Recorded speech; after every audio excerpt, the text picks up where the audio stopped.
We can go live. Oh, It's live.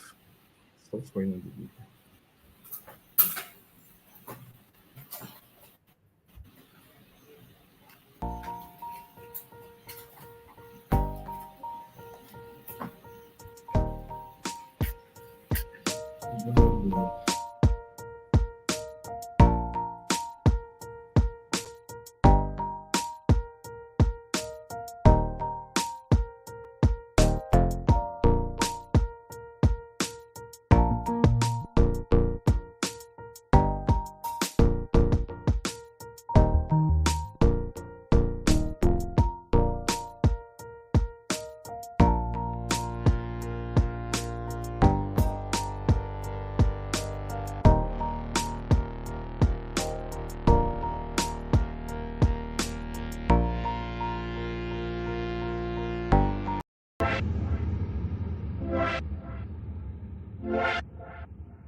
Hello, Martha, can you hear me? Hello, Martha. Okay, hello, good evening, everyone. Can you hear me? Please let me know if you can hear me from the chat. Hello, Martha, can you hear me, please? I can hear you, Gabriel. Yeah, you can get started, please.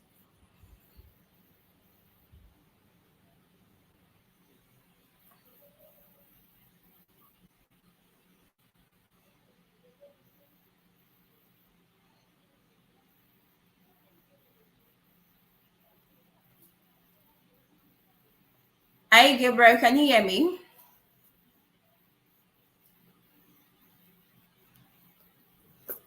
Hello, Martha, I can hear you. Please get started. Thank you.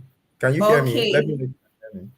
Yes, I can hear you. All right, Judith can hear me. Okay, so welcome everyone to today's session. I am so excited. I don't know, I really feel very excited about this whole session.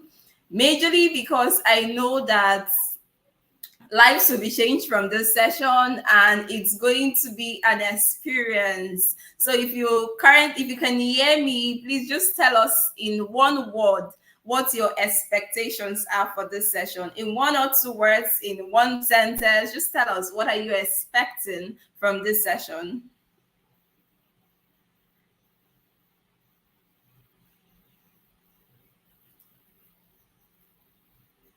Are the messages coming in?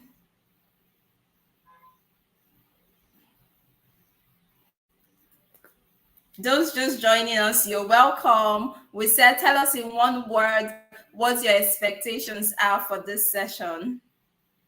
One word, two words, in one sentence.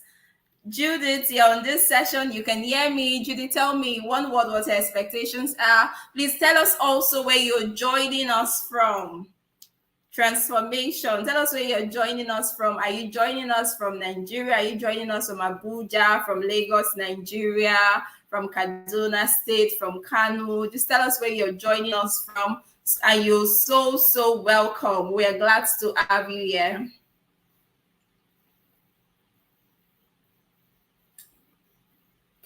I've seen transformation, insights. Keep it coming. Keep it coming.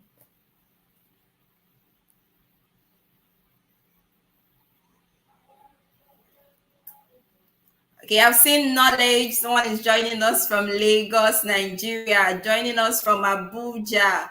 And Treasure's expectation is to be able to engage audiences.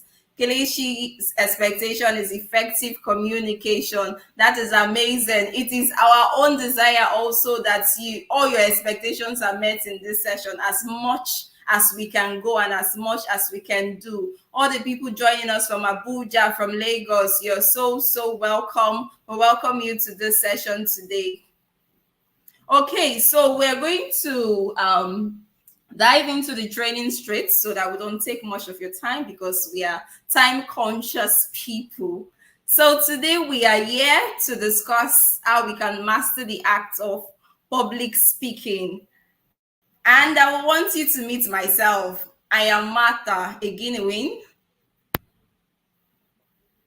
Yes, just a quick one while the session is on. Just a reminder for you. Feel free to drop your questions as the session is going on. Just drop your questions and we will attend to all of them at the end of the session.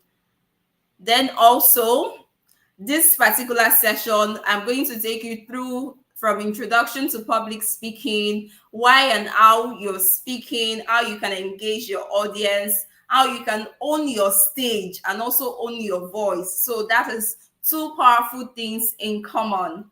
I am Martha Eginewin. I am a development practitioner. I am a youth expert, education advocate. I'm also a project manager and a leadership consultant. So for myself, I use human capital development programs, project management, consultancy, community development work, and all to help individuals like yourself and also organizations to reach their full potential and achieve all their goals. So that is what I do. And please keep your introduction coming in if you're just joining us. So what is public speaking? Most of us, we're already doing public speaking. Is either we get to talk in church, is either we are talking to our colleagues, is either we are being assigned a duty at work, is either we are talking to students in the classroom. At some point or another, some of us have been doing public speaking. But the question is, how long have you known that this is public speaking I am doing, and I have to do it intentionally? I have to be conscious of it. I have to know that these are the do's, these are what I can do, these are what I should not do when I am talking to public. So those are some of the things we are discussing tonight. Yes, if you're joining us from Nigeria, it's already night in Nigeria. Those are some of the things we are discussing today.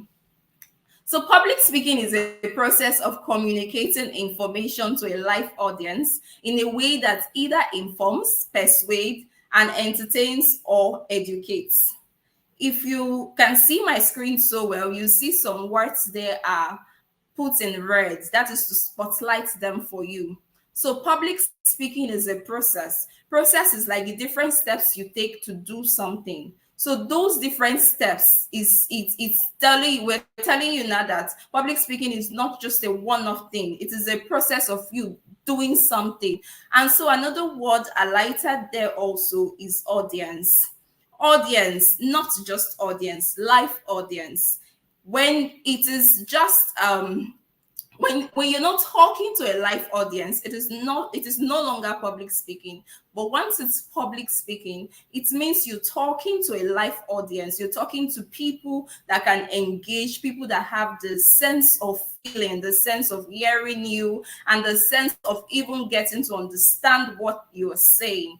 Then also it says in a way that informs, persuades, and entertains or educates. So when you are speaking to people, you have different reasons why you are speaking. You are either speaking to inform them, to persuade them about something. Informing them can also be you also educating them about something, or you are speaking to entertain them. If you're a comedian, if you're a skit maker, and you're putting that content out there, you're definitely putting it out to entertain the people watching them. So that is what public speaking is. And so we go into the elements of public speaking. Elements of public speaking. There are 5 elements that we have here for public speaking, and one of them is the communicator.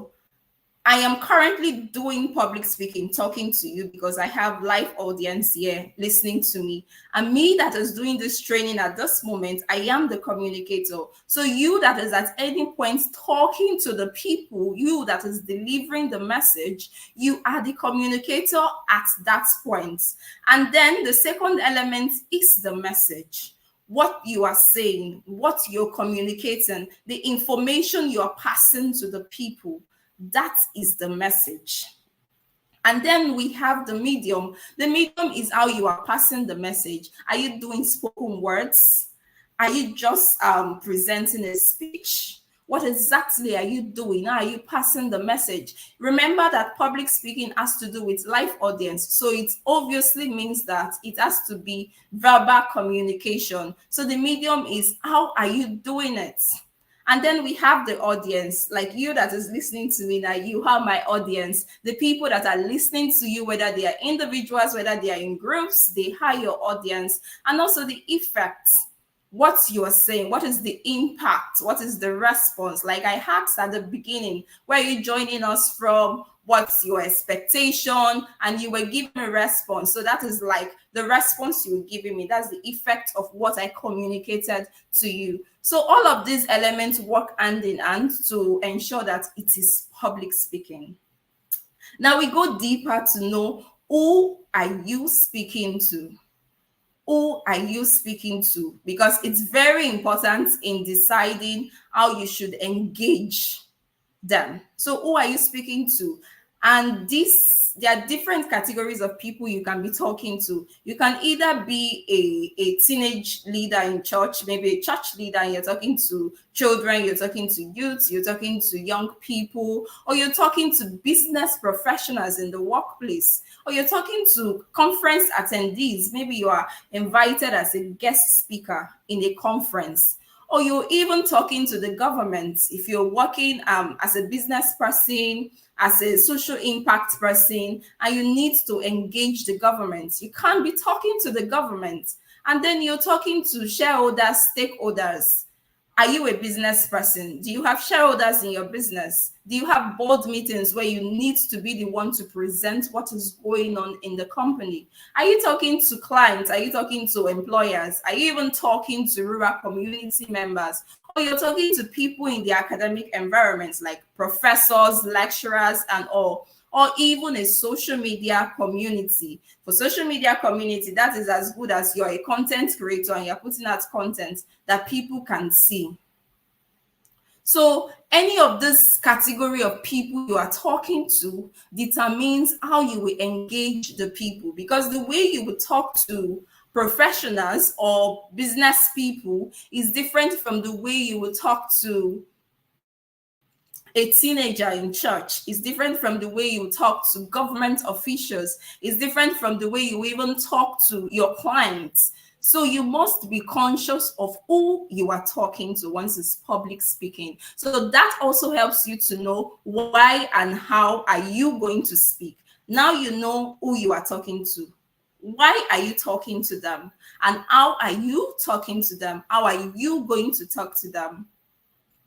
And that brings us to, from the definition, we saw different reasons why we might be doing public speaking. And so that brings us to know, oh, are you speaking to inform them? Are you speaking to persuade them? And I also put the different techniques you can use depending on why exactly you are speaking. If you're speaking to inform people, you can use visuals, you can use case studies, you can use real life examples, you can use your own story. You have to use simple language that they can understand. It's like explaining a particular subject to someone and you're using a very broad, a very big language. They will not understand you. So those are things that pertains when it comes to public speaking. Information is also as good as you educating them. So if you're educating someone, once it comes to public speaking, they have to understand what you are saying. And then are you speaking to persuade? Persuade, most times we can use, let's use politicians, for example. Most times they come to tell us, vote for me, vote for me, vote for me. And they're trying to persuade us to want to take action. They're trying to persuade us to want to know that, oh, they are the right choice for us and all. So are you speaking to persuade people to do something? Are you coming out for a position and you're giving a manifesto? You're trying to persuade them to know why you are the best candidate for that position at that time. Or are you even speaking to entertain? Are you giving a spoken word that is entertaining, that is for comedy? Are you a comedian? Or you're speaking to drive action. Speaking to drive action, I mean that you're telling you're trying to explain to them a particular problem, and at the end you want all of them. Let's use a fundraising event for example. You've told them the cost of the problem, and then you want them to come out and donate at that moment or fundraise at that moment. So how are you going to do that? It means you need to use motivational languages. You need to inspire them. You need to tell them how they can come and give and why they should even come and give you. You need to use statistics. You need to tell them the story behind what you are doing. If people must take action for what you are doing, if people must take action for whatever you are saying, it means you have to be able to convince them.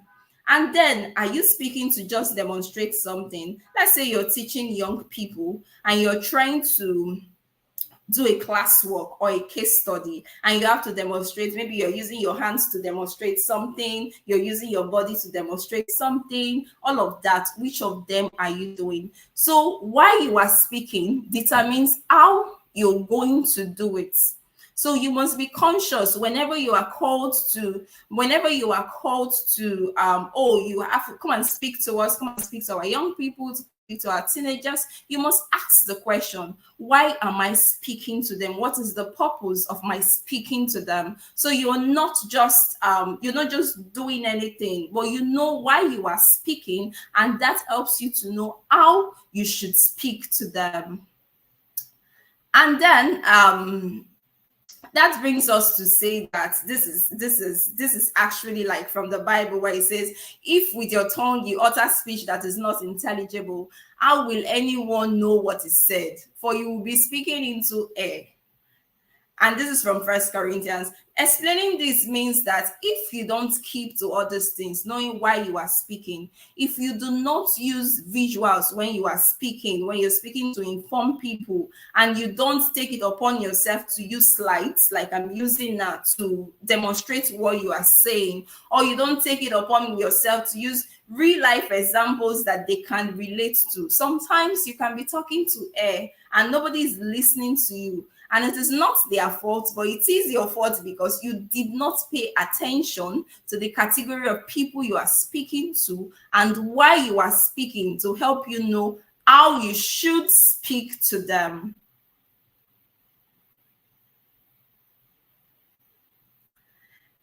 If you're following what I'm saying, you can drop a comment. You can drop a comment so I will know we are together here. You can drop a comment, tell me how far it has gone for you. Just use one word and tell me what you've learned so far. You can drop a comment while we continue with the session.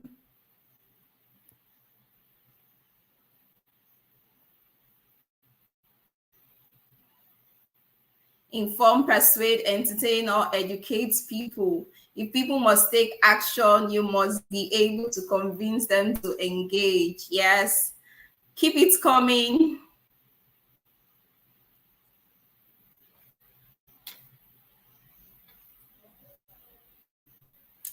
Educative. Thank you very much, Kelechi. Okay, while you keep it coming, we're going to continue. And that brings us to know, why do you want to remain in your own shell or cupboard when you have all it takes to be on stage? That's my question. You know, a lot of times people will feel like, oh, public speaking is not for me, or oh, this is not my thing. I am not meant for the stage. I prefer to work in the background. I prefer not to be seen. I prefer that I should just be behind the laptop. The fact is, if you were doing great work, whether you are a business person, whether you're working in the social impact space, whether you are working with the government, whatever sector you are working in, once you're doing anything great, anything impactful, it is necessary that you learn public speaking. It is necessary that you are in front. It is necessary that you are on the stages. You don't leave it for just other people and say it's not your thing. It has to be your thing. It has to be part of you. You don't have to always be inside when everyone is outside just because you are scared to talk. And that's why we don't want you to remain scared again. And that's why we are doing this training actually. And some of the reasons why people are actually scared to talk in public, common reasons why people are scared. If you ask some people, why are you scared to talk? Some will just tell you, oh, I might just fail, I might just flop, or I don't have that boldness, I don't have that confidence. Maybe they've even done it before and they flopped, and they'd be like, oh, I don't want to do it again. The last time I did it, it was a disaster, and so I don't want to do it again. Or sometimes some people are even overthinking. They are overthinkers that feel like, I will not be good enough. My voice is too tiny. People will not hear me. People will laugh at my voice. Some of the best public speakers we have today in the world, they did not just start and become the best from day one. They had series of trainings. They had series of practice. They knew that overthinking whatever limitation they had was not the best solution. And so they had to start doing it. So you don't have to be overthinking if you are good enough or if you're not good enough. You just have to speak. If you do not speak, you will not even know if you're good enough or if you're making progress. And some common reasons also that some people give is past experience. If they've gone on stage before and they did not do well, they don't want to forgive themselves and go again. They just feel like, oh, it will be like the last time, so there is no need going again. And then some people is knowledge. They are in a company dinner or an event is going on or there's a gathering, and then your company might tell you, oh, go up stage, take up the mic and give the closing remark, or your boss cannot be at that event and you are to represent, and you now be like, oh, I don't have knowledge of this thing, that's why I don't want to do it. And you start looking for who you can tell to stand in for you. For some other people, it's perfectionism. It has to be perfect. It has to be like this person. If it's not the same way like this person is speaking, I cannot do it. But that is actually wrong, because that person must have gone through series of training to have become who they are. So you cannot always be thinking of how to make it perfect from the very first time. And then to some people, it's also uncertainty or unfamiliarity. They feel like, oh, I'm not certain what will happen there. I'm not certain how many people will come for the event. I'm not certain if the president will be there. I don't know. I'm not familiar with the people, and I will not be comfortable. They are not my age mates. Just series of excuses. And lack of preparation also is one thing that makes people not want to speak in public once they are not prepared. Even if you tell them days before, weeks before, months before, once they are not prepared and that day comes, they might start saying, oh, I'm sick. My legs are aching. My throat, something happens to me, and so I might not be able to speak. My hands are paining me. Just one thing or another, just because they are not prepared to speak at that time. Why for some people is over consciousness. They are too conscious of, I don't have the best clothes to wear. I might not be able to do this because, oh, everybody will be looking at me. It's an audience of over 1,000 people. All eyes will be on me. I don't have the clothes to wear. I don't have the earrings to wear. I don't have the jewelries. I don't have the flashy things. That is not why you are going to speak. Remember, some of the most important things are your why, your who, and your how. And then to some people, it's imposter syndrome. Imposter syndrome. I'm not good enough. At some point, even me that's talking to you today, at some point, most of us in our life, we have worn this shoe of, oh, I'm not yet there. I'm not yet there. I'm not good enough. I think this one should slide. My time will come. This is your time. Every single opportunity you get to speak is your time to speak. Every single time people invite you to come and speak is your time to speak. You don't have to give any of these excuses. You can't be on this call today and after today, you are still giving these excuses. No, it is your time every single time you get an opportunity to speak. Remember, nobody owns your own stage. You own your stage by yourself. You own your voice. You are in charge of your voice. So once you are on stage, it's like being the MC of an event. You see MCs of event, they can tell you stand, sit, stand, sit. That's because they are owning the event, they are owning the stage. They know they are in charge at that moment. They are in charge of the mic. They are in charge to give instructions at that time. They have taken authority of their stage. So that is how you should always wire yourself and have the mindset of, I'm called to speak. I own this. I own the stage. I own my voice. And so even if my voice is tiny, I have the authority to tell them I need a mic. You have the authority to tell them, oh, I cannot strain my voice for the best output. We need to get a mic. And you're not just shying away and say, oh, I don't want to come out because my voice is tiny. So that's not you, please. And then yes, so please keep your thoughts coming in. Keep your thoughts coming in. I'm going back to this slide because I would like some of us to tell me which one of these have you experienced, which one of these has made you shy away from wanting to speak at any point where you've had opportunity. Which one of these one have you been in a position where you felt like you're not good enough or you're not prepared for it? Please go ahead and tell us. Let's make this interesting. Let's converse. Just tell us, just put it in the chat box, like which one you overthinking. Did you have a bad experience? Or you did not prepare well?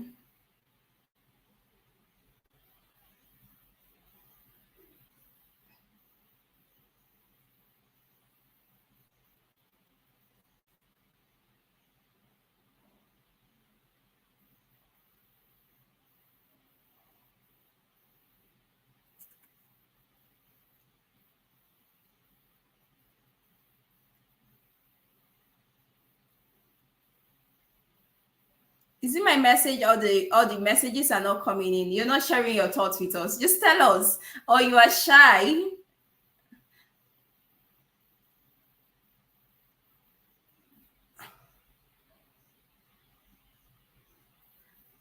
Okay, they are coming in now. Somebody said, let me go back to that slide that has all of them. Okay, somebody said perfectionism. Somebody said lack of preparation. Listen said past experience. Kaleshi is perfectionism. Uchechukwu is lack of preparation. Interesting. And I'm glad you're hearing all of this today so that you know that it does not have to be perfect.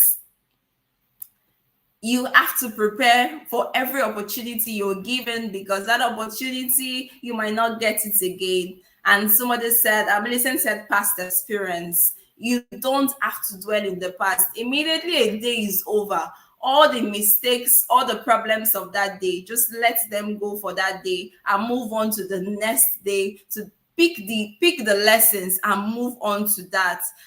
Somebody said lack of confidence. Judith said lack of confidence. Lack of confidence, yes, that one is so common. You're not wearing that shoe alone, Judith, believe me. It's so common because sometimes you just feel like, oh, these people, yeah, they are bigger than me. What am I going to say that they will listen to me? But the fact is, nobody lacks something upstairs. That's how I like saying it. Nobody lacks something upstairs. So it is you being able to put your thoughts together and put that thing that is running in your head. Sometimes, just like dancers, they say some people they like just staying on seats and dancing. They are good dancers when they're on their seats. It's also the same for some speakers. We are good speakers in our brain, but open your mouth and say that thing in your head becomes a problem because you don't even have the confidence to say it. And when somebody says it, you will not be like, I wanted to say this thing. Or you'll be like, I have more to say than even what this person is saying. Do not always be at the back seat, or do not let your light not shine at every point it is supposed to shine, just because you lack confidence to let it just shine for everybody to see. Okay, thank you for. Okay, somebody said, Antonia said, I'm not there yet, syndrome. Okay, Rita said lack of confidence, perfectionism, lacking of words to express myself well.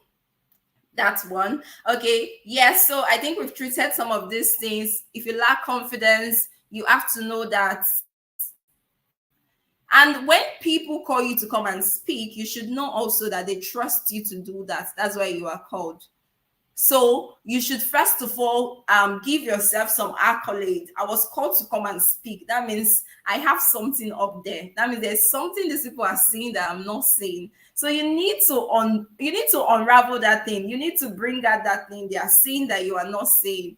And for the part of lack of words too, express yourself.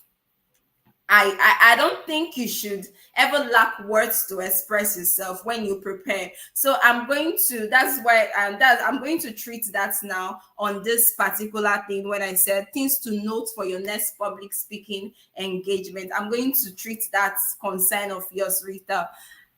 So things to note for your next public speaking engagements, we have before, during, and after. So before your engagement, now that you know you're going to speak to the youth department in church on Sunday, now that you know that on Monday you're going to do a presentation at work, now that you know that because you've always been positioning as a leader, or people have perceived you as a leader, they have invited you to come and to come and speak, and they have put you even in their flyers, and you've gone to check the profile of other people on that same flyer, and you feel like, wow, I'm speaking with all these people, and you want to shy away because you feel like all those people, they are far above you, or they've gone so far in their career. Now that you know all of that, these are things that you need to do so that you won't be in that position again. Yes, Rita, that's why you have, these are things that you can do that can get you out of there. So before you go for any speaking engagement, the advice is that you don't even wait to have a speaking engagement. You have to be ever ready. If you're doing business, you should be ever ready to sell. What if you get an opportunity to meet somebody that can just change your life? They say, what if you get that? There's always a popular analogy. What if you get into the elevator with maybe a Dangote, one of the billionaires, and they give you the opportunity and ask you, oh, what do you do? How can we work together? What will you say? Will you just lose that opportunity because you did not prepare yourself before time? So before your speaking engagement, let's assume that you have a speaking engagement. You already know that you are speaking somewhere next month. You need to know your audience. You need to ask questions. They shouldn't just call you to come and speak and you are excited, and so you forget to ask the necessary questions. You need to ask them, who am I talking to? What's their age range? What's their career level? Are they learned people? Are they people with little or no education? So you're not going to talk to people that don't even have pre-primary or primary education, and you're speaking a lot of English or a lot of grammar, and that means you're not communicating. Or you're going to talk to people that don't even hear English. You should ask, if you are called, do they understand English? Let's say you're going to, they call you to come and engage, maybe empowerment for women. The women, do they understand English? Will they hear me when I speak? Or do we need to get a translator? Before, also, you need to define and structure and prepare your message. Now you know you are speaking. Now you know who you are speaking to. So what are you going to say? Let's say they give you a topic. If they give you a topic, it is time for you to define, structure, and prepare your message. Define your message just the same way you are writing an essay, and you have to have and you need to have introduction, the body, and then the conclusion. That is the same way.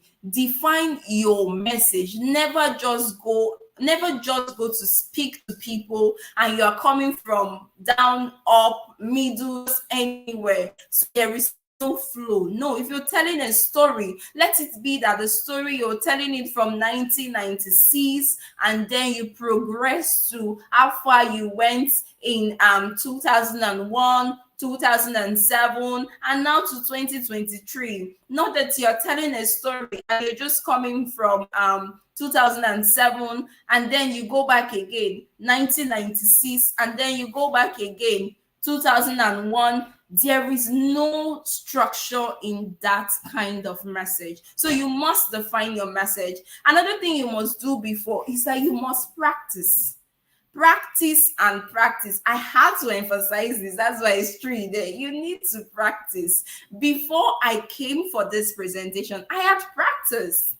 The best speakers still practice. So do not say that, oh, I can do it. I have it in my head. I can just say it the way it is in my head. That is not how it is in public speaking. You would just mess yourself up. You need to practice. Practice. Even if it is 2 minutes you are addressing people, if you are not used to it, you must practice.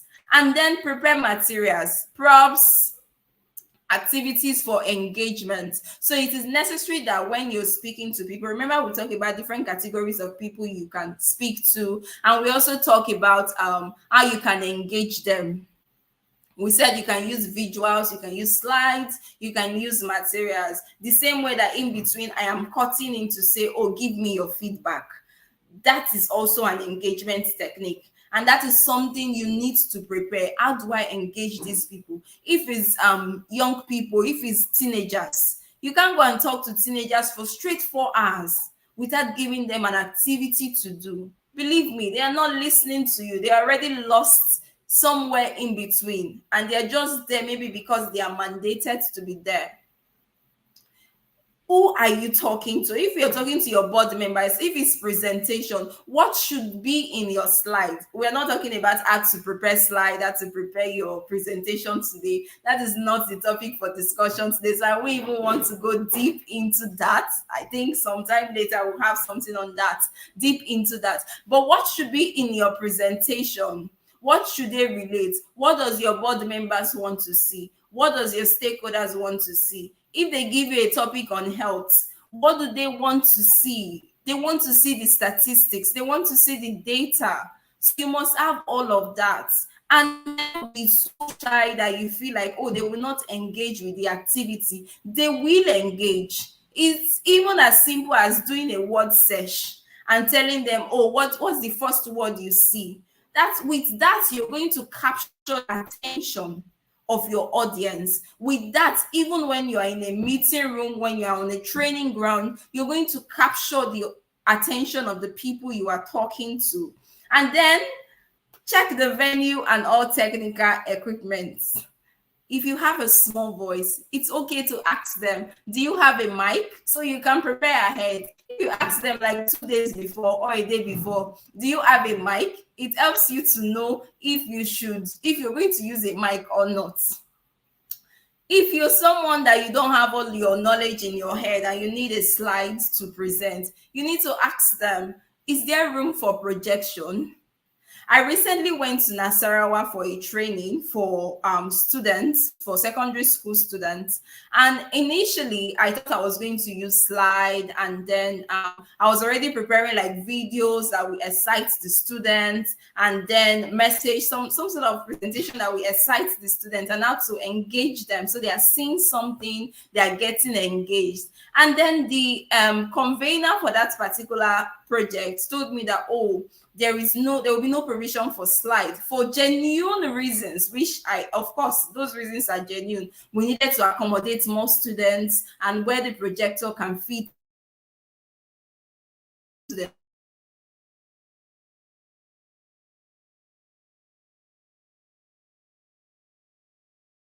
option, and to say, okay, I don't have an option. That's like for better cost. And I had to immediately switch what I was planning. All of those presentations, all of those videos, I had to turn everything to paper immediately and how best can I engage the students. And I got there and I did something totally different from what I initially planned to do, that got all the students engaged and got them talking. So those are things you need to be prepared for. Your technical equipment, very, very important. So you are not on stage and you go blank and say, oh, I thought there was room. Never assume when it comes to public speaking. And then you need to dress comfortably before you go. You might want to look so flashy, so fine. Make sure you're wearing comfortable heels in case where they need to take you up to the stage. If you need to climb stairs before you get on stage, how comfortable are your heels for that stage? So you don't go and fall and embarrass yourself and say you were trying to look so fine for that speaking engagement. So make sure you're dressing comfortable.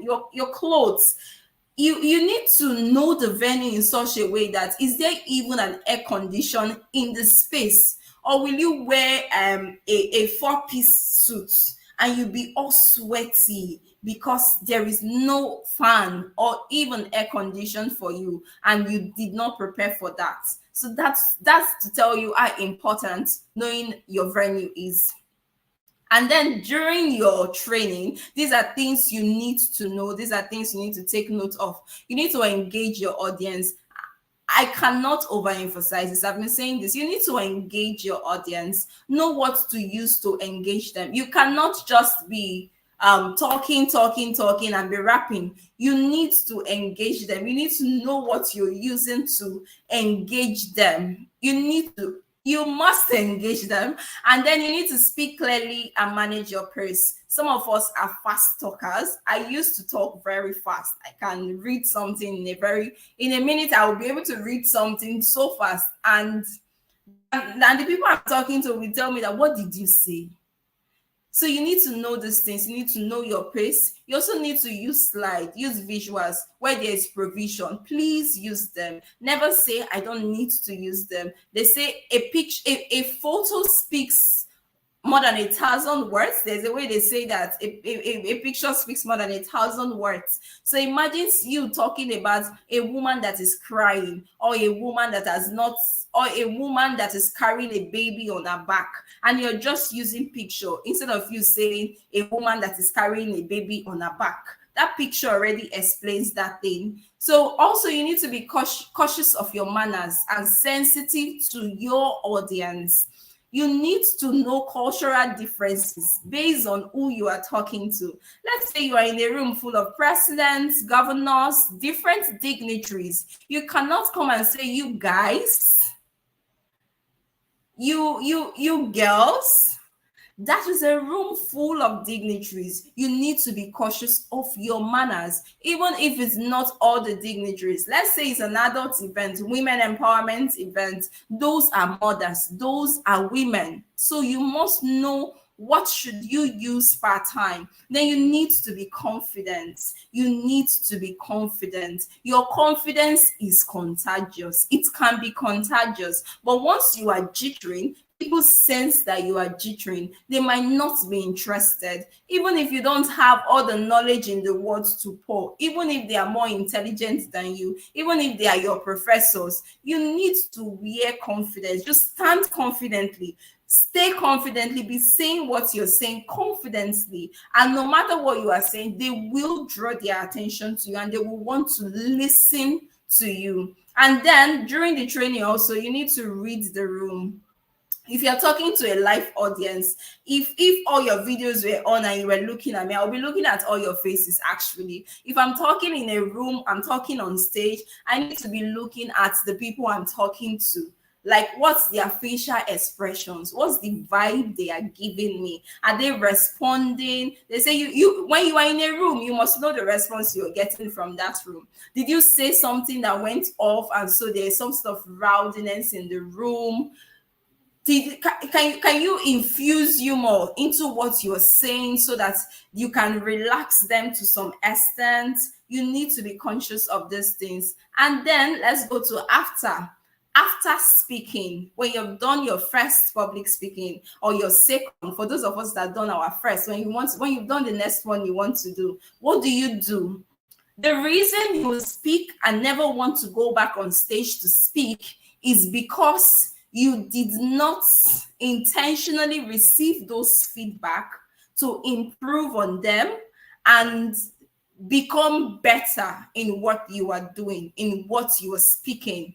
So you need to encourage questions and answers after speaking. Let people ask you questions and answer them. Thank your audience depending on where you are speaking. Maintain your charisma even when you come down from stage, even when you're done speaking. Maintain your charisma. Do not come down and you just pull your confidence level might drop, and so it just look like, oh, is it this person that just talked to us? The next time you want to speak to those people, you might have become too familiar with them.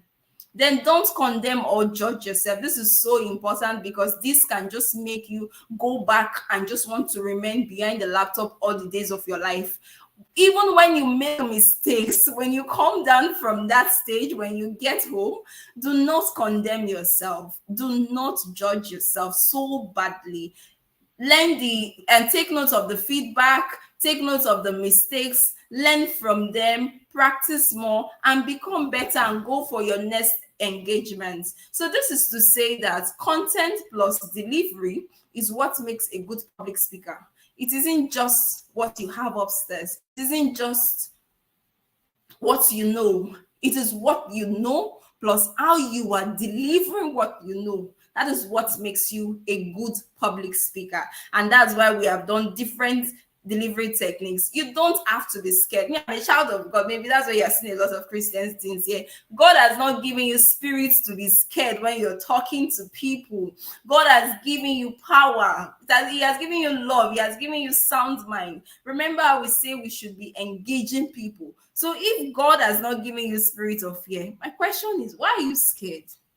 Why are you scared? Why can't you just pray and tell God, please, I have practiced, I have worked, I have researched, I have learned studied different materials, I have prepared my slides, I know what to do. Please help my confidence. And you go with that confidence. I used to tell myself this, God has not given me spirit of fear. Martha, you cannot be scared.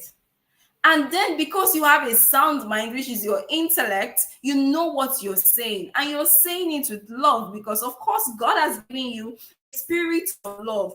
Saying it with love with so much grace that people are listening to you and people connect to what you are saying. You're feeling the empathy. People understand your story and people want to buy into whatever you are saying and even take action. So this is my question to you. We're already wrapping up this session. This is my question to you. Just tell me some of the best public speakers you know in the world. Anybody? Some of the best public speakers you know in the world? It might be some that are inspiring you, some that maybe you don't even watch them, but you know that these people, they speak so well.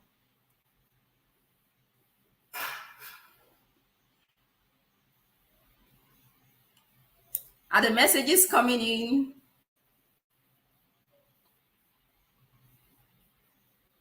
Somebody said Martha again win.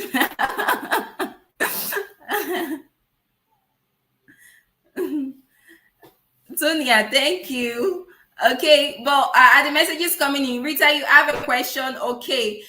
Rita, your questions will be answered at the end of the session. At the end of the 2 sessions, all questions will be answered. I've taken notes of your questions. Please remember to keep your questions coming in. After the session, your all questions will be answered. Okay, somebody say Pastor Biodun. This person is a COSA member, obviously.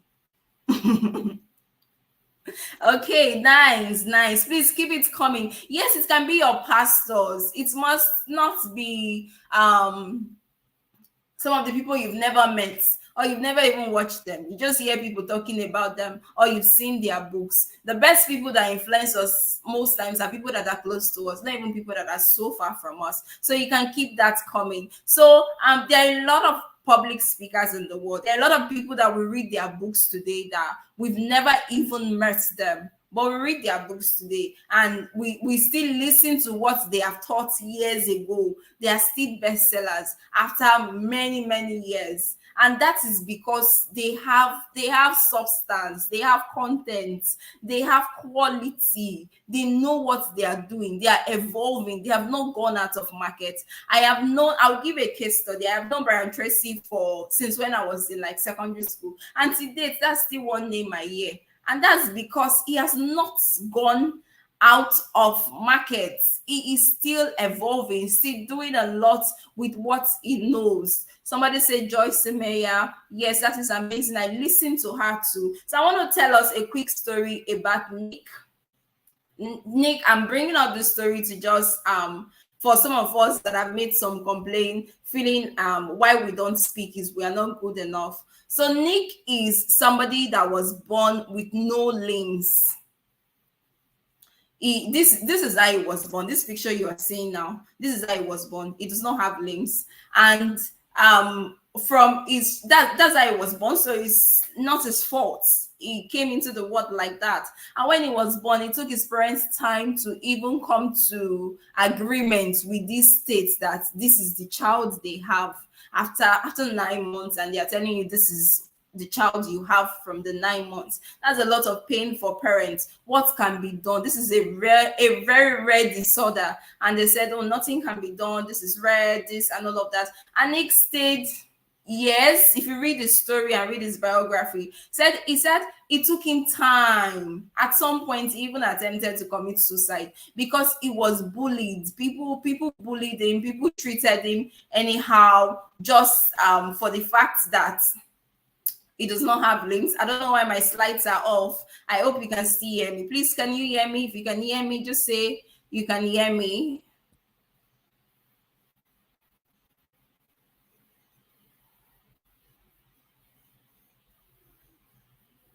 Can you hear me, please?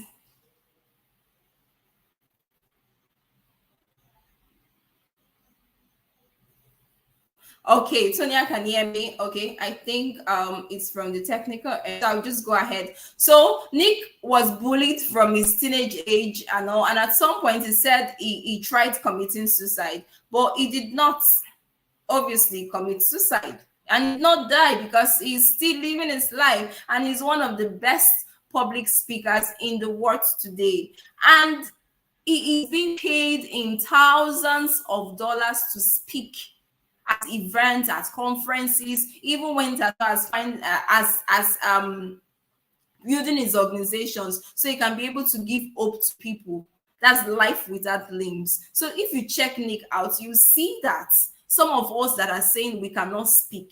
You have hands, you have legs, you have mouths, you have beauty, you have everything you need. So why are you telling yourself you cannot do it when obviously you can, when obviously you have everything it takes to do it? So if somebody had done it and the person today is worth thousands of dollars to speak at events, my question to you is, why are you limiting yourself? This is him in this same picture talking to thousands of people. This is him and his family also. This is someone that has known that he cannot be limited. So I'm telling you, if you can hear my voice in this session, that you cannot be limited. You cannot have such beautiful voice, such beautiful look, and you are so scared to talk to people. You cannot keep saying you want to be a content creator and you are so scared to even put out your first content.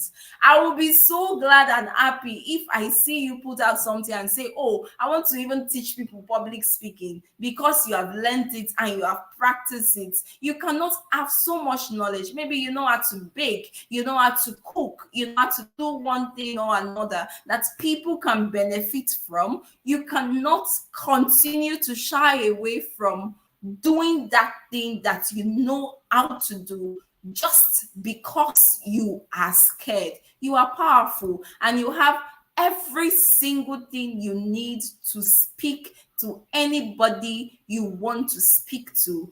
It's just for you to practice and know why you are speaking and know who you are speaking to. So I'm going to give few key takeaways from everything I've said so far. I said, when you are speaking to people, if you want to do public speaking, you need to be able to identify who you are speaking to. You need to research. You cannot pour to people from an empty gong. You cannot give water to people from an empty jar. You need to have what you are giving. You can't give what you don't have. So if you don't have knowledge on a particular topic, it's not you're going to research on that topic, or you're telling them that, oh, this is not my strength. It is not every speaking engagement you must accept. Don't want to be a master of all and you're a master of none and you just flop maybe when they ask you questions. It is not every speaking engagement you must get on. You have the opportunity to research on the topic. There are topics they give me, I know, oh, this is not This is not my strength, but I go to research because I know the essence of research. Besides, AI has come, so there's no topic that you go online and you cannot read on, but you need to be able to pay the price to research. And then you need to contemplate on different methods of presentation. Like I've given different methods. Do you want to use slide? Do you want to do spoken words based on who you are and what your personalities are? You need to be able to establish credibility. So once you enter into a room to speak, your confidence should be able to buy credibility for you. People should not be like, oh, who is this small person? Who is this short person? Who is this overly tall person? Who is this tiny person? No, your confidence should buy you credibility. And when you open your mouth to speak, people should wonder, is it from this person that this is coming out from? And so that is credibility for you. And so you need to rehearse well. Rehearse. You cannot underestimate rehearsal. Never say I know it all. Rehearse every time. Rehearse so well. Even you don't need to have a speaking engagement. Write something, write a speech. You can rehearse how to start introducing yourself. Some of us, if I say unmute and introduce yourself, some of us don't even know how to introduce ourselves confidently. We shy away from introducing ourselves to people. You need to know how to introduce yourself, so you can start from there. You have a camera, you have a mirror in your room. Stand in front of your mirror and introduce yourself. My name is Boluwatife. I do this and this and that with all confidence. My name is Tonya. My name is Judith. You need to be able to do that. And then also, if you don't have a mirror, I used to tell some of my mentees, if you don't have a mirror, turn on your front camera. You have a phone.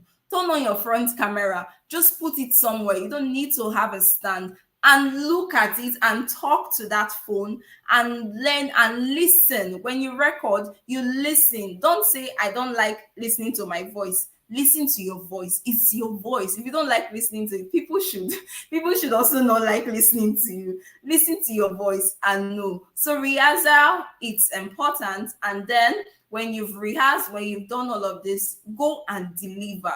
Do not over prepare and you wake up that morning and you start feeling scared again or want to run away after all your preparations. Go and deliver.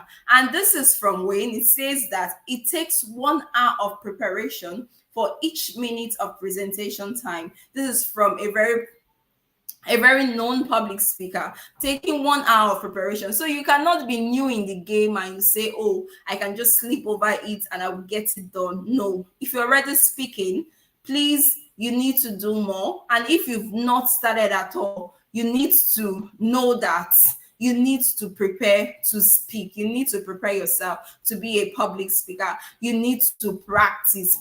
Remember, you can pick a topic and just write on and start presenting it to yourself. I do that. I can just write on a topic and I present it to myself before I got to this point where I could communicate well. If you have the opportunity in your church where you always be in front of people, go and join that sector. If you are in youth organizations, you are in different organizations that puts you in front of people, don't shy away when they say you are to lead something. Don't say, oh, I'm just a new member.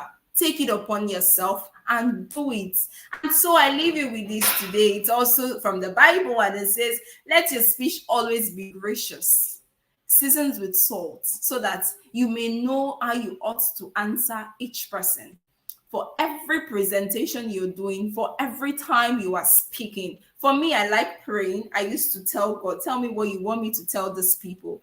Let your speech be gracious. Be a gracious person. Don't be too aggressive that when you're talking to people, you're so aggressive to them. You have to speak graciously, seasoned with salt. That is in such a way that they say salt adds taste. In such a way that what you are saying, you are adding value to the people. You are adding impact. You're informing them. You're persuading them. You are educating them. And so that you know how to answer the questions, you know how to best communicate with the people, and you know how to best set the room at its pace that it's supposed to be. So thank you so much, everyone, for listening to me. Quickly, we're diving into the next session immediately. Please be putting your questions in the chat box. If you have a question, just type it there. We're going to attend to all questions. Type it there, but just in one word, you're going to tell me what you picked from this session so that we know that you're following us. Just tell us in one word what you picked from this session. Thank you, Okon. You were loved also. Tell us in one word what you pick from this session. What are you taking away from this session? While we bring up the second part that talks about how you can master your eye contact, how you can speak confidently. I didn't go deep into speaking confidently because that's the next part that you're going into now. So tell us, what are you taking away from this session? What are you taking to practice? Not even taking away. What are you taking to go and practice?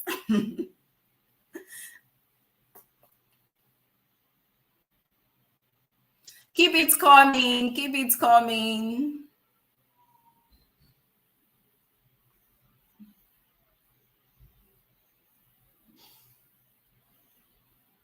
Am I seeing messages?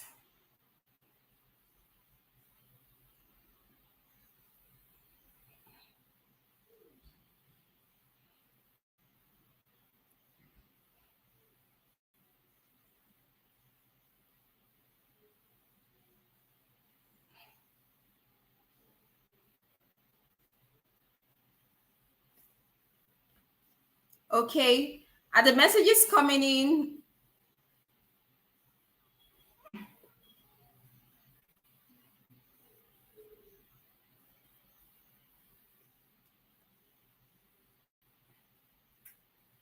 Okay, I think they are still typing, but okay, always tell yourself you can do it. Never shy from speaking. Yes, Sonia, I am glad you are going to be speaking every single time. And remember that for every time you are speaking, there's never a small speaking engagement. Never assume that this is just a small gathering. Always give it your best shot. Give it your best shot. Even if you are talking to 5 people, give it your best shots. Speak like you're talking to an audience of 50,000 people. Always dress well, speak well, stay well, give the right gestures. I didn't go into all of that today because that is a whole lot of session. We're going to stay up until 12 if we need to go into all of those details of how you need to gesticulate, how you need to stand, how you need to sit, how you need to talk, how you need to look at people. That would be a whole lot. But that's amazing. I'm glad about the feedback I'm getting, and I'm glad you're going to put them to practice. Yes, Rita, your question is noted. Rita, your question will be answered. Your question will be answered as we're going to take all the questions together. So don't worry, Rita. Your question is already noted. It will be answered. We're not going to miss it. All right, so you can keep your thoughts coming in. So let's go quickly into the second part of today's session. And I welcome to go into that session Gabriel, my colleague Gabriel, to go into that session with you. You can keep your thoughts coming, and thank you for all of the feedback. Gabriel, you have the floor, you have the mic, you have the stage. Okay, thank you very much, Martha. That was super amazing and excellent. I was listening and I took some notes because some of the things you addressed just in the last few minutes were things that I am also going to emphasize more on, right? So when I get there, I'm going to just pitch in to like just speak about some of those terms and some of those insights that you dropped during your session. So it was really insightful and it was really having a very great synergy, right, with my own particular session. So thank you very much. Thank you everyone for being on the call. It takes a lot to actually stay till this time, so we don't take your time for granted. We're going to make this second part as fast as possible so we can be done. Okay, so I'm going to be handling effective communication and eye contact. These are the two aspects that I'm going to be discussing and sharing with us in the next couple of minutes. But I would like to tell you about myself. I'm Gabriel Onyebolise, and I'm an innovation and communications professional. And the work that I do is simply centered around solving challenging problems for organizations. And most of the organizations I engage with are usually NGOs and social enterprises. And I've worked in sectors to solve problems around education, climate change, and public health. These are the areas I'm very passionate about. But regardless, I work in the sector that's the sustainable development goals. So any of those goals around that area, I usually want to delve into and explore solving problems in that area. So, briefly, I would be talking to us about effective communication. So, Martha have done great justice to the part where she had to talk about public speaking, you speaking to a live audience, what you need to be doing when you're speaking to a live audience. Now, how do you communicate? What makes your communication, what you're speaking, what you're engaging with the live audience, what makes it super effective? How do you pass that message? Now, I would begin with this, that um communication, right? Improving your communication skills can benefit your career, your education, and your personal life. Now, imagine life without communication. Nothing in life starts without communication. All ideas that are explosive today, all ideas that are working, everything that is thriving today. Look at Apple, look at Google, look at Tesla. Everything working today began by communication. Someone had that idea, shared it with someone else, took that person to their frequency of thought, and they began to replicate that idea. Now, can you ask yourself this question? What did Adolf Hitler tell the Nazi people, the Nazis, before they were able to kill over 6 million Jews? 6 million. We're talking about them setting up a killing infrastructure to really eliminate people. What did he really tell them? So you see that ideas are passed from communication. So communication is powerful. So anytime you open up your mouth to speak or you pick up a pen to write, know that you are communicating something. You're passing on an idea, you're passing on an information, right? You're giving power to someone else. Okay. So it's important to know that this is very key, and it's important, and it can improve your career, your education, and your personal life. So communication is very key and important. Now, what happens in communication? When you're communicating, like I mentioned, you're exchanging ideas. You're either exchanging an idea, you're sharing a thought, or you're expressing an opinion, or you're sharing knowledge, or even giving out data. For example, you when you're talking about, Martha was mentioning about talking in the health sector, you should be communicating data at that particular point in time because people want to see data. You're speaking in terms of education, the education sector, you have to speak with data. So at any point in time when you're communicating something, you're either sharing an idea, a thought, opinion, knowledge, or data. So these are the parameters that happen in the sequence of communication. Now, for communication to be effective, you must understand that it requires it to be clear and complete. Clear and complete. So when you talk about clarity, most times we try to achieve, when we talk about clarity, so most times we try to achieve, right, we achieve clarity, but we do not achieve completeness. So I will give this example. A colleague comes and says, I have headache. The information is I have headache, but what is the call to action? The call to action is what completes that statement. What do you want from your colleague? Do you want your colleague to give you a drug? Do you want your colleague to just comfort you with words? Do you want your colleague to just give you some space to recover? Okay, so you need to complete your sentence with a call to action. What do you want your audience to engage? So always have that in mind when you're communicating. Must be clear and complete. And other things that we're going to talk about in for effective communication is clarity, empathy, and understanding. clarity, empathy, and understanding. So when you're talking about clarity, you're looking at the choice of words. What words are you going to be using? If you're speaking, and the choice of words, it's always dependent on your audience. What your audience level, the nature of your audience that you are addressing and you're speaking with, right? If your audience are professionals, then you should be using technical terms. You should be using professional terms simply because they will understand it. But if your audience are really like a general public, then you have to simplify your words as much as possible. Then when you speak about empathy, empathy helps you to put yourself in the shoes of your audience to actually understand how they view things, how they see it.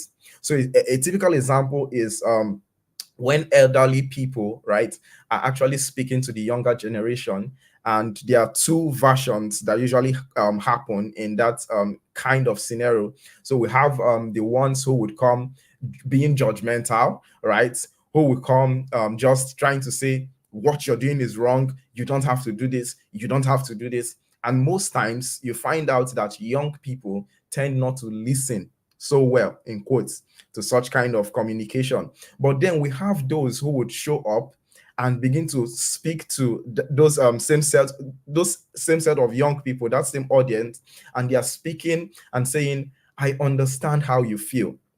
I have been in your shoes. I've walked through this part, right? So simply because what it means is you're connecting with the audience. You're trying to get down to the level of your audience, right? Or the listener, and trying to move them on a journey to the level where you want them to be. So it's communication is this particular frequency. So you're at a particular frequency, and your goal as the communicator, right, is to move your audience from the level, the frequency where they are, to the frequency where you want them to be, your own frequency, right? So that's the job that you're trying to do. And empathy plays a crucial role in helping you position yourself in their frequency and gradually move them through that journey to the frequency where you want them to be, so they can take the action you want them to take. Another aspect is understanding. So when you talk about understanding, everybody can hear, but not everybody understands. So understanding can come as a result of perspective. Understanding can come as a result of people's foundation. So you might be speaking something different, saying something else, and someone is understanding something entirely different. So you need to always ask for feedback. What do you understand from what I have shared with you? If it's same as what's the implied meaning, what you just communicated, then you're good to go. So why is effective communication important? So even in the revenue for companies, we see that from a research, according to one study, companies in the United States and the UK were surveyed, and these companies have employee number over 100,000. They lost 62.4 million in a year due to poor communication. So poor communication affected their figures. And on the flip side, right, companies who communicate effectively had nearly 50% higher total returns to shareholders over companies with less effective communicators at the helm.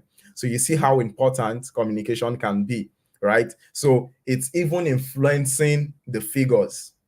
Communication, because communication is the bedrock of every idea. Communication is the bedrock of every project. As we proceed, we're going to speak more about that. But before I proceed to speak, talking about body language, I just want to also emphasize, like tell you how important communication is. If you look at politics today, if you look at the world today, what powers the world? What's controlling eventually everything? It's communication.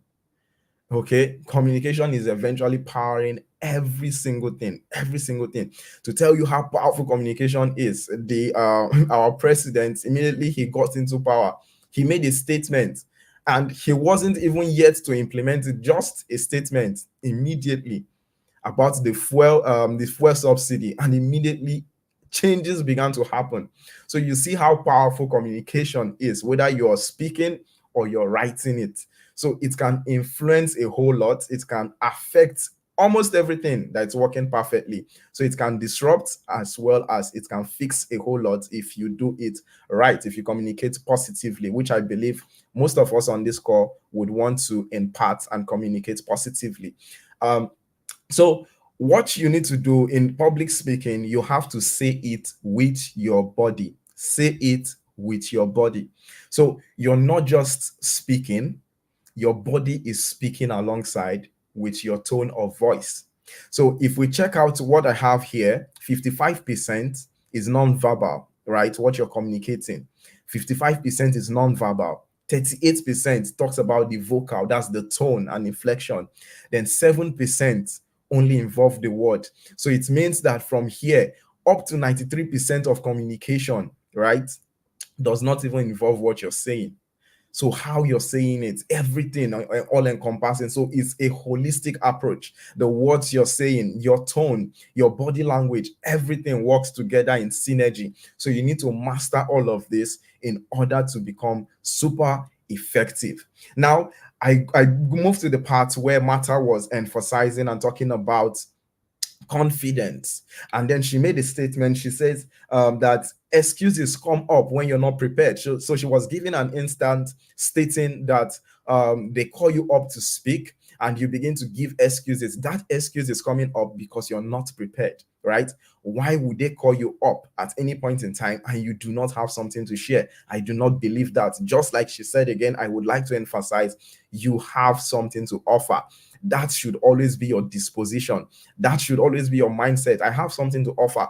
So never a time should they call you up, even impromptu. Say something and you see you do not have something to say. You always have something to say. And how you're going to have something to say is to have the attitude of living ready. You have to live ready, right? I learned this from primary school when I was in Scouts. And the motto in Scout, which is we usually refer now to as tagline, is be prepared. So at every point in time, you have to always be prepared, because living ready and being prepared would help you to speak confidently. Confidence is powerful.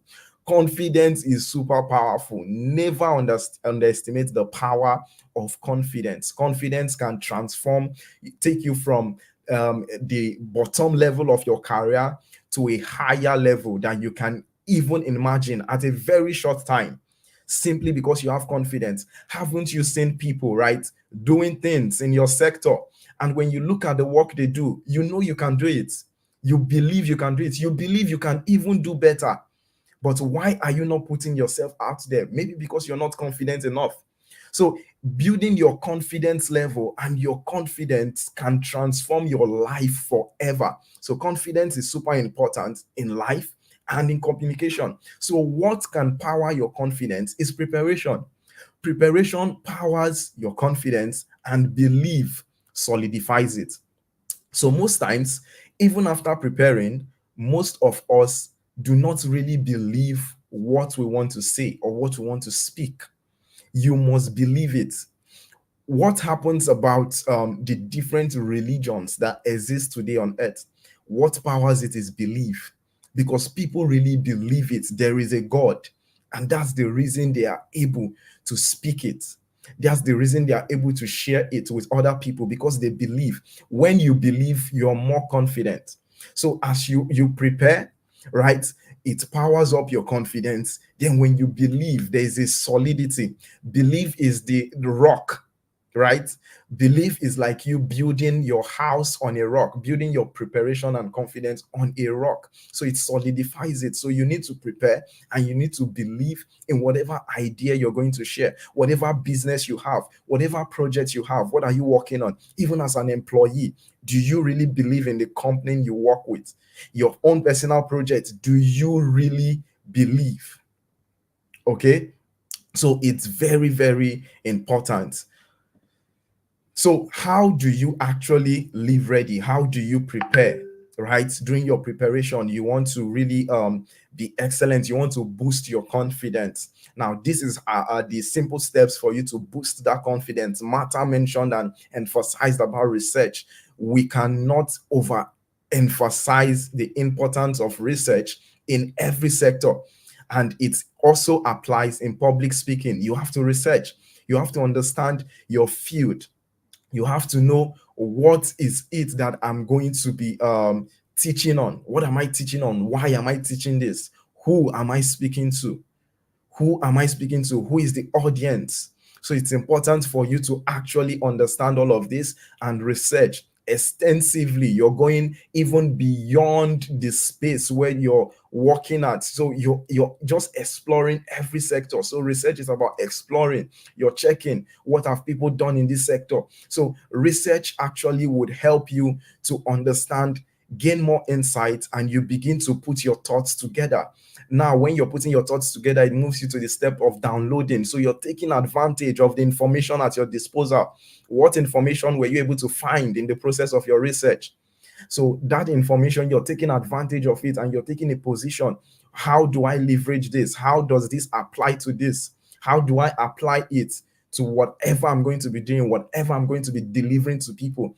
This is what makes you different. This is what makes you stand out, because you begin to take those research and you begin to personalize them, and not just personalize them, you begin to see how it has worked for you over the years, and you begin to relate them with your own personal experience. So when you're done with that, you begin to strategize, you begin to plan.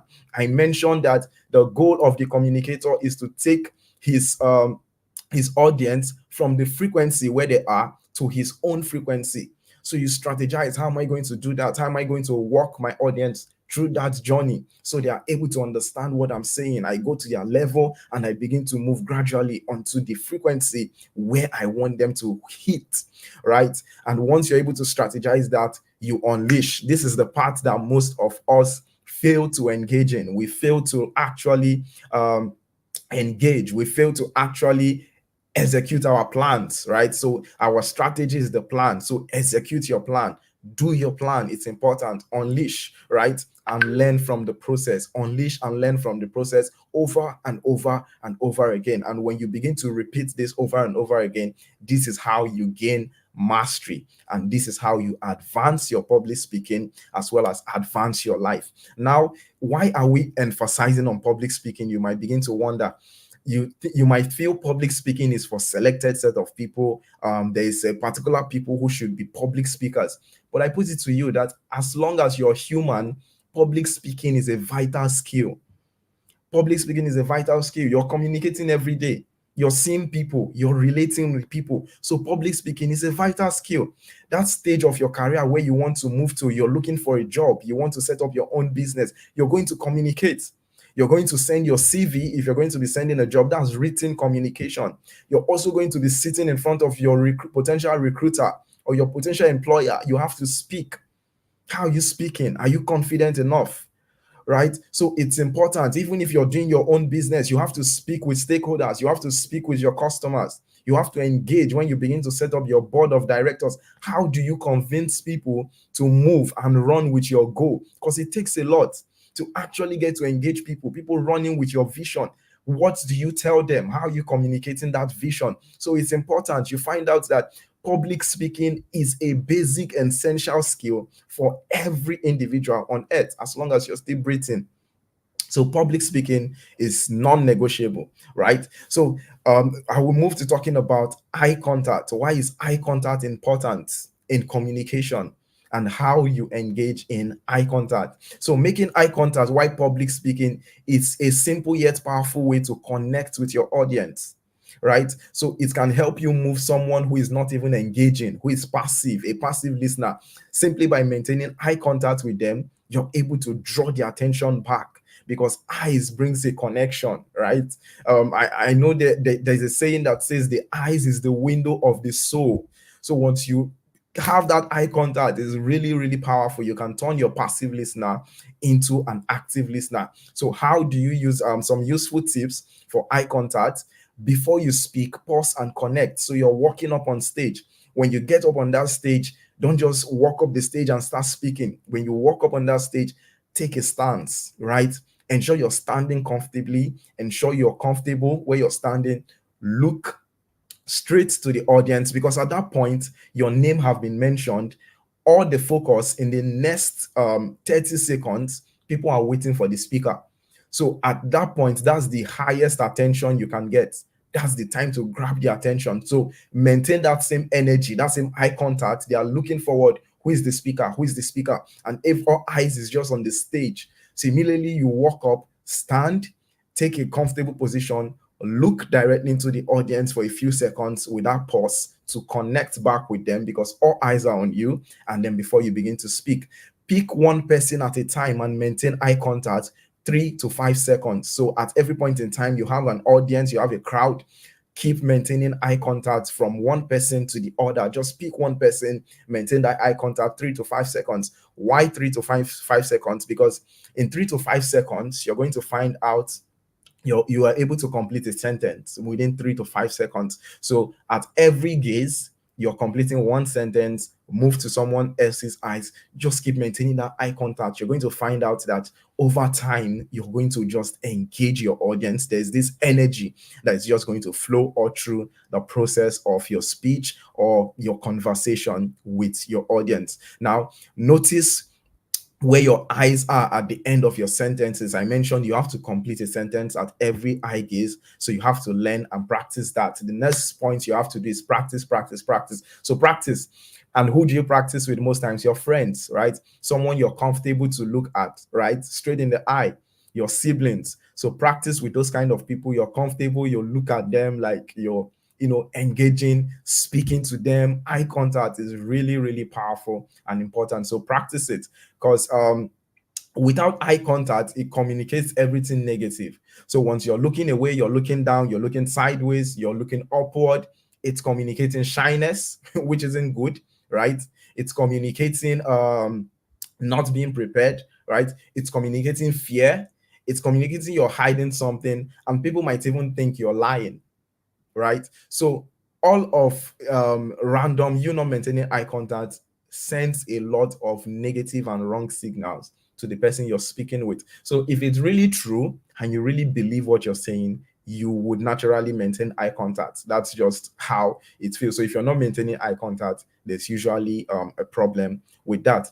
Then know when to break the rules. For example, you're speaking with our mommies and daddies. When the eye gaze is too much, they might see that as disrespect. Okay, so you have to know how to do that, once now. Even if you're engaging one-on-one with someone, you look through, take a pause a bit. Just when you're speaking, take that pause, right? But just maintain eye contact from time to time, not just a straight gaze. A straight gaze might look awkward, right, at some point in time. So it's not really a straight gaze all through, but you have to just maintain that gaze from time to time. Now, what's good about eye contact? A good eye contact communicates confidence. So it communicates confidence. It means you're confident in what you're saying, and once you're confident, you're showing confidence, right? It means what you're saying is true, and you actually believe in what you're saying. And because you believe in what you're saying, it's easier for you to transfer same energy to your listener, because it's an energy. It's a frequency. Okay, so you're trying to transfer that same energy that you have from yourself to your listener. That's your goal. So anytime you're speaking to someone, know that you're about to transfer something. You're transferring an idea. You're communicating something. That's the reason anytime you open your mouth to speak, you must speak value. You must learn to speak value anytime you want to speak. That is super, super important. I like the line where Martha mentioned the fact that your confidence should buy you credibility. So your audience might not know you. They've never seen you. They've never met you anywhere. The only way you can buy credibility is your confidence. So people show up, they don't know you. And that's a good advantage, right? The fact that they don't know you. So you have an opportunity to make an impression. So don't ruin it. The only way you get to buy that credibility fast as possible in the next few seconds or minutes is to be confident. You must be confident. You must believe in what you're saying. You must believe in what you're selling. If you're doing business, you must believe in the organization where you're working. You must believe in your goals. You must believe in what you're doing as an individual. So as young people, it's important for us to be where we believe, where we trust that we should be. So once you believe it, why can't you communicate it? It's so funny and weird that the people who are bold and putting themselves out there and communicating things are the people who are mostly doing the negative stuff. Look at the people who are sharing and their opinions on social media. Go to comment sections, you see really horrible comments. They are very bold.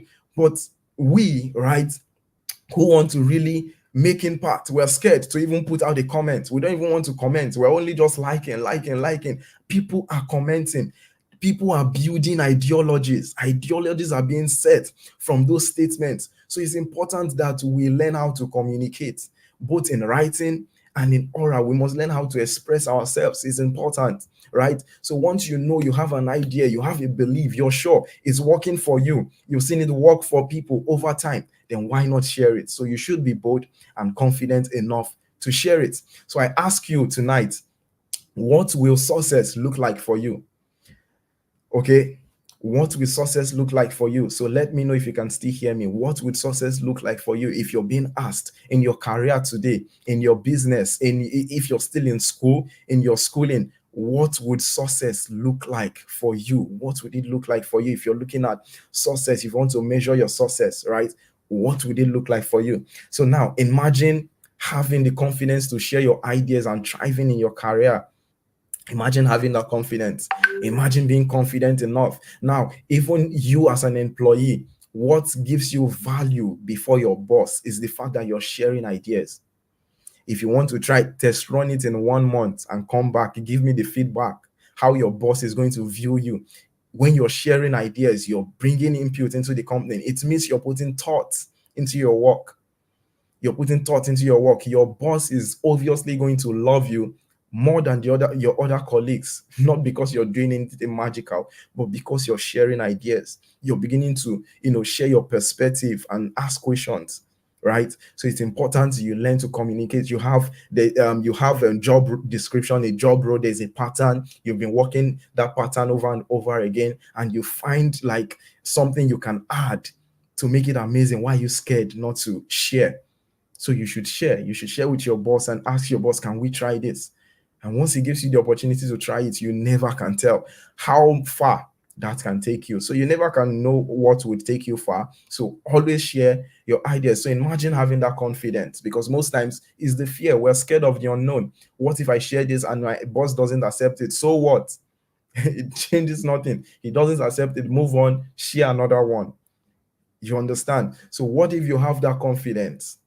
Would you like to have such confidence? Let me know in the comment section. I would like to know if we are still here and you can hear me and you're engaging. I know we're streaming from a software, so it usually takes some lag before you get to hear what I'm saying, but I'll be waiting patiently to see your chat.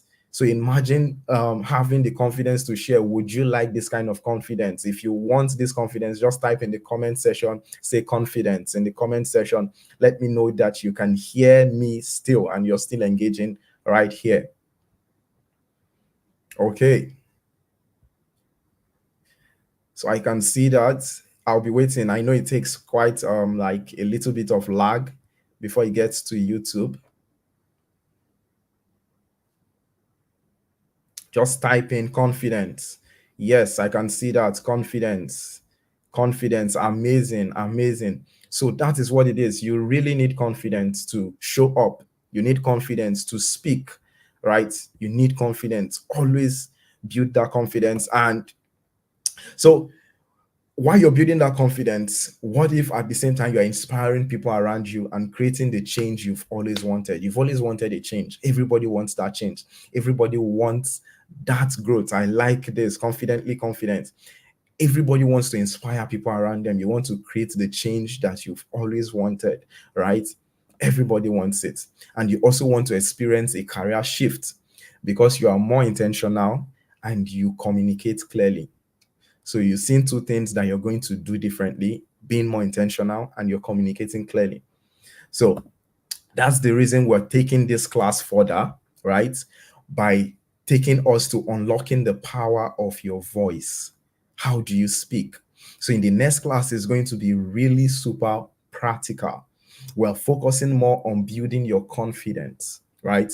So we're going to build your confidence to be able to speak, to be able to maintain eye contact, to be able to share your ideas, to be able to build yourself to the point that people want to listen to you. When people listen to you, they will always come back with a positive feedback to say, I'm glad I listened to you, even if it's for 30 seconds.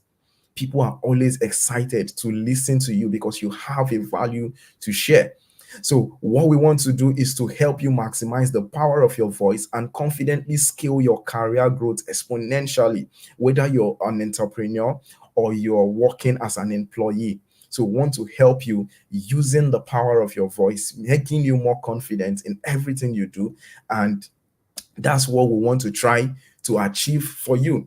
And that's what we'll be doing in our next webinar coming up on the 30th of November 2023. It's on a Thursday like this, same time, 8 p.m. All right. We'll be sharing for only those who register, and we're going to be having a commitment fee for that particular webinar, for that training. It's a commitment fee of 5,000 naira only. Now, the reason we're putting that commitment fee is because we want to we want people who would really put in the work.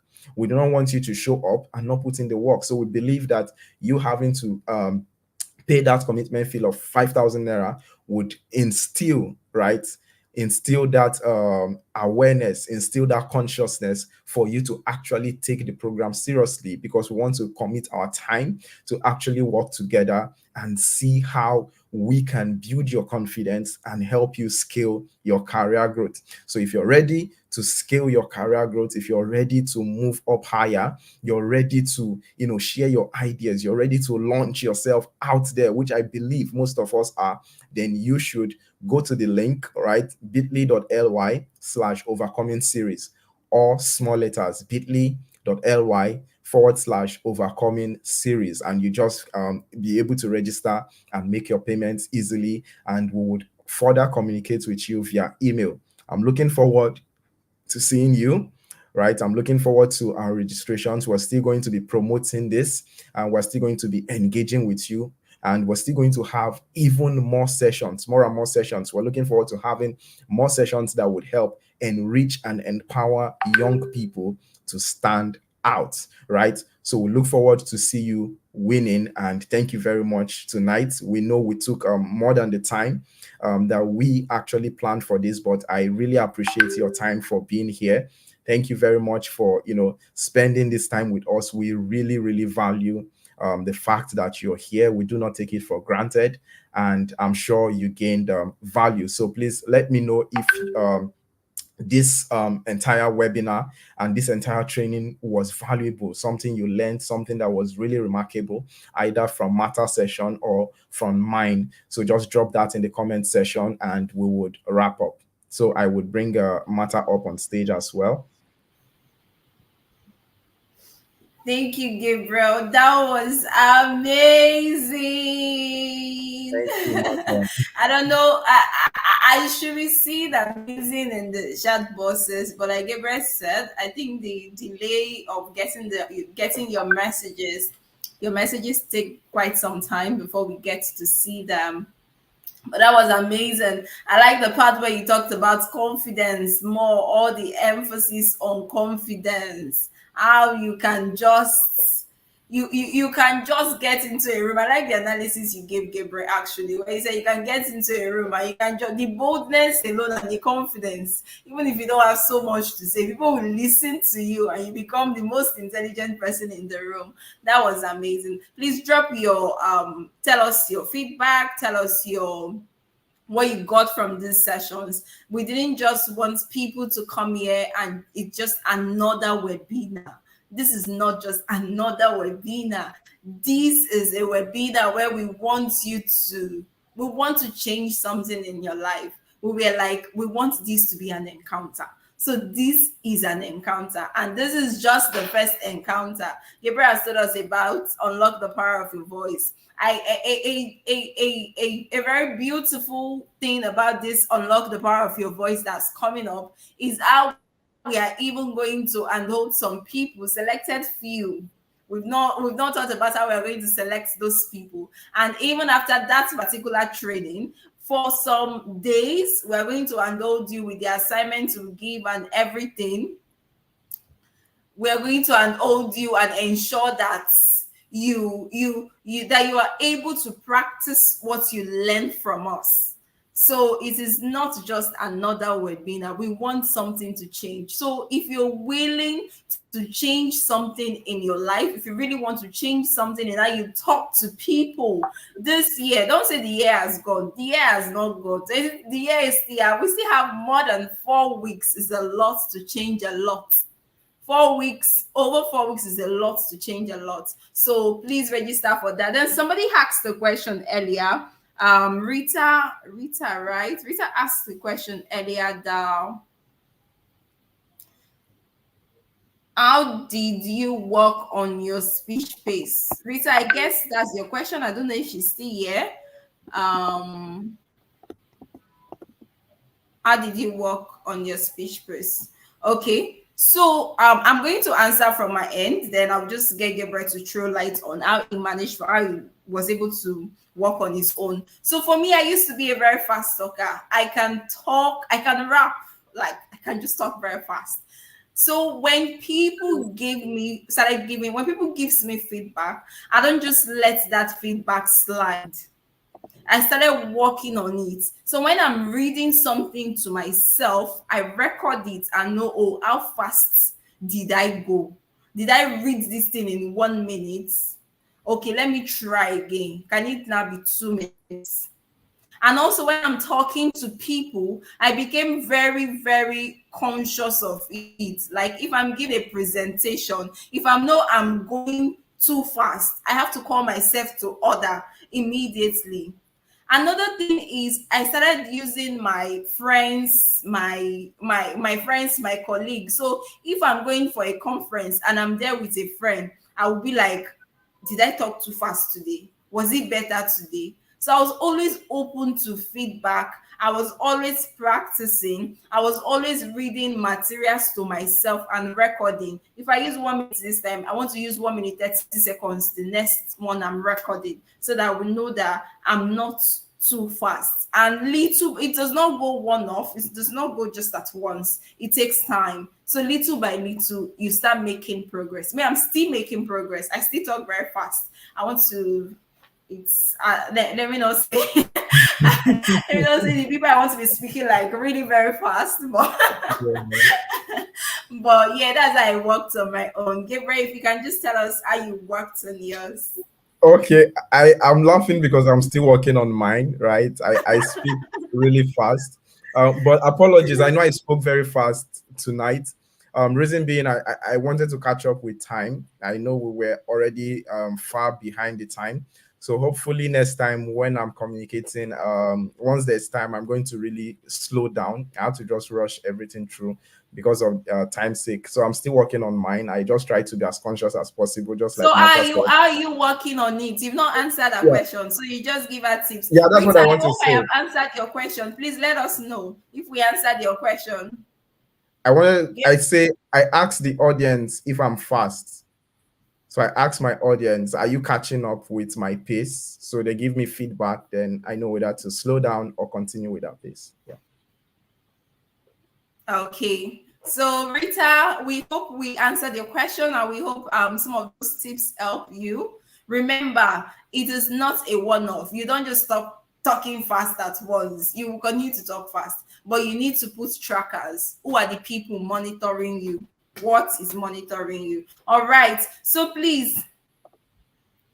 Okay, somebody have another question. Uche, you could have another question, Gabriel. What are persons that don't speak fast but really slow? Hmm. Okay. For those who speak really slow, so that's really quite I don't know. It can really bore your audience. So I think you have to work on your pace, right, to actually try to speed it up a bit. But then regardless, right, sometimes depending on the value you're sharing, I would say. So you really need to have knowledge and value. So if you're sharing real knowledge and value, even if you're slow, people will be patient to listen because they know you have value. You understand? So I will give you an example of Baba Deboye, right? He speaks slowly, but because we've seen results, right? We've seen the values he has, we've seen the results he has achieved. So we really do not care anymore if it's slow or not. We're patient to listen. Okay, so have value. That's what's most important. Then begin to work on it. If from the several occasions you're speaking to your audience and they have come back with the feedback and say you're rather too slow, then you have to increase the pace. Okay, so it's based on the feedback that you get. If the feedback says increase the pace, then you should work on the pace. Okay, but I think, right, for a good speech, you need to actually be on a moderate kind of speed, not too fast and not too slow, because too slow can actually, make there's a high tendency to bore your listeners and they can zone out easily. So you need to, follow like energy. It's energy. You're trying to transmit energy, like I mentioned. So that energy needs to have some, force and life added to it. Okay. Thank you, Gabriel. And to that, I will also bring in the place of practice. Today, if you don't remember anything from this training, just remember that whatever you are doing when it comes to public speaking, communication, building your confidence, it's practice. You must don't say, "Oh, I want to be like Vusi," and you're not practicing. How do you want to be like him? You must practice. So if you're in the position where you speak really slow, in addition to what Gabriel said, I will encourage you practice what you're saying. If something that is not very long, you record it and it takes you three minutes for you to be able to read that whole thing through, that means there's a problem. You can practice and know how you can take it to 2 minutes, from there 1 minute 30 seconds. And when you do that over and over again, you start seeing that it becomes much better. And another thing also is your energy. Once you pump up your energy, sometimes you experience that you start talking fast once your energy is high. So for every time you are speaking, be on your best energy. Whether you're talking to children, be on your best energy, and it can help. We hope that answers your question and that helps. Okay. Do we have other questions, please? If you have other questions, you can just drop in. Rita, we hope we answered your question and our tips can help. Then please tell us how this session was for you. Just tell us how this session was for you. Okay, someone said this session has truly been remarkable, invaluable, and amazing.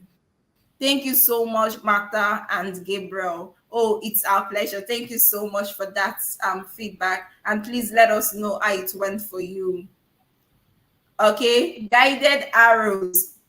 As much as I'm tempted to say, please tell us your name.